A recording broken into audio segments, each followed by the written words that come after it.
बनती ही नहीं है, इतना एक ही बार में मैं दे देता हूँ। और मैं आपको कहता हूँ कि आपको देने में तो और मुझे खुशी होगी। बताइए आपको क्या दे? थोड़ा सा तो अभिमान है मेरे पास, ये है हे पक्का भगत, पर साथ साथ में अभिमान भी है। भगवान उस अभिमान को ही तो मिटाना चाहते थे। भगवान कहते हैं कि हम संध्यावादी हैं। दो प्रकार के ब्राह्मण होते हैं, एक याचक अयाचक। कुछ तो लेते हैं, कोई बिल्कुल भी नहीं लेते हैं। जैसे सुदामा महाराज हो गए, वो कभी लिए नहीं किसी से, जो भी था जितना भी था उतने में ही जीवन व्यतीत किए। उनका कहना यह है कि देखो ज्यादा लेने से ब्रह्म तेज जो है वो नष्ट होता है, माफ करना भगत, ऐसे ही घूमते फिरते आ गए थे। पर कहां मानना, लिस्टों की झाड़ियां ऐसी झड़ियां निकाल दे, भगवान ही सुनकर के आश्चर्य में पड़ गए। गां कांचनम गुणवत धाम मृष्टम। क्या चाहिए आपको? गांव चाहिए? अगर आपको गांव चाहिए तो पूरे गांव जाकर के ले जाइए, आपको हम मना नहीं करेंगे। अगर सोने की इच्छा हो तो महाराज जी 2-4 कोठरी आप सोने वहां से उठा करके आप ले सकते हो, क्योंकि आपको तो देने में मुझे बहुत खुशी होगी। धाम मृष्टम, बड़े बड़े ऊंचे ऊंचे मंजिल वाले मकान चाहिए तो ये भी आपको हम दे सकते हैं। कहते कहते कहते कहते यहाँ भी कह दिया, उतवा विप्र कन्याम। सच कहूं तो लगता है कि विवाह नहीं हुआ है। अगर नहीं हुआ है तो आप जैसे ही छोटी छोटी एक कन्या, विप्र कन्या ढूंढ करके विवाह भी करा दो। भगवान बोले राम राम, हमें तो कुछ नहीं चाहिए, माफ करना। देखिए ज्यादा याचना करने से अभिमान साबित होता है। भगवान तो लेने आए हैं। भगवान कहते हैं ठीक है, अगर आपको देना हो ना तो 3 पग भूमि दे देना मेरे को। 3 प्रदानि दैत्येन्द्र सम्मितानि पदामवः, वो भी मेरे द्वारा नापे हुए होने चाहिए। मैं नापित करूंगा, आपके द्वारा नहीं।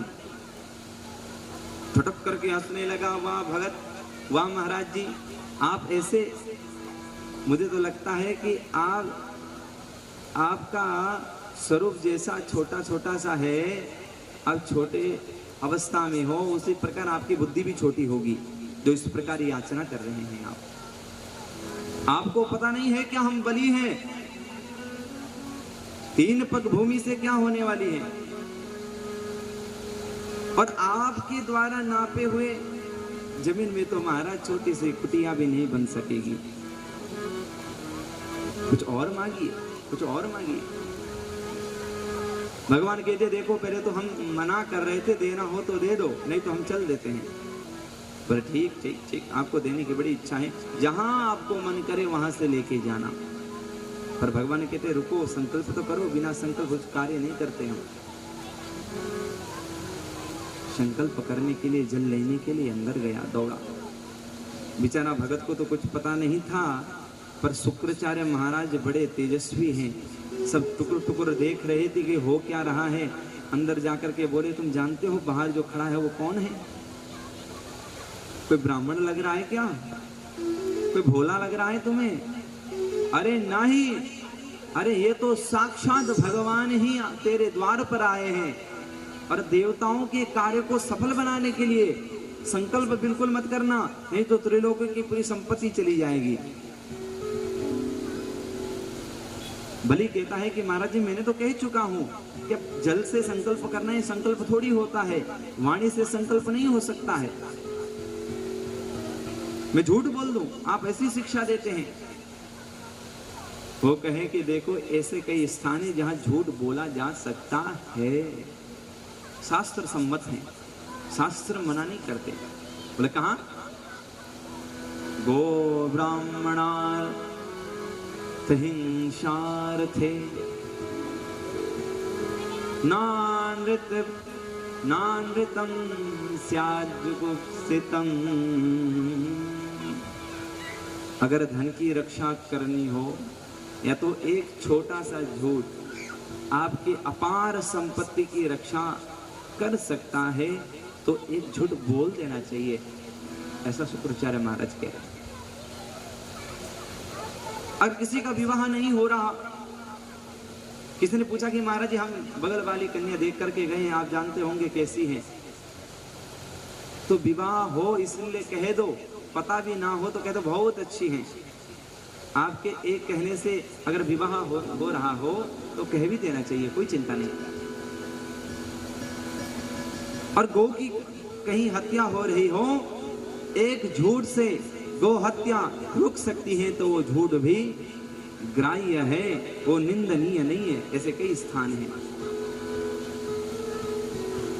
पर बलि तो पक्का भगत है, इसलिए माना नहीं। नहीं हमको तो जाना ही पड़ेगा, संकल्प देना ही पड़ेगा। क्रोध में भर करके आए, अरे हमारे ही चलते इतना बड़ा राज्य तेने पाया, अभी गुरु का ही वाक्य को नहीं मान रहा है, अनुसरण नहीं कर रहा है, श्रीहीन हो जाए, श्राप दे करके वहां से चले गए। होना तो यही था। बाहर जल्दी संकल्प दे करके साष्टांग मारे, तो महाराज जहां भगवान का कंधा था वहां तो भगवान का नख है। इतने विशाल होकर के खड़े हो गए कि पूरा भगवान को अब बलि देख भी नहीं पा रहा है। बोले वामन भगवान की जय। भगवान वामन बहुत विशाल शरीर को लेकर के उत्पन्न हो गए। बलिवान दत्त प्रभु बाढ़े हो, सो तनु वरनी न जाय। कैसी वरनी न जाए, अरे वर्णन नहीं हो सकता, इतना भारी शरीर लेकर के आए थे।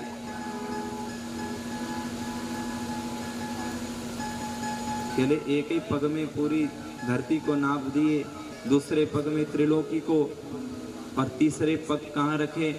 पूछ रहे भगत बताओ कहाँ रखें? अरे बात तो तीसरे पग 3 पग की हुई थी ना, यानी कि आप झूठे हो, अक्तबक रहे क्या?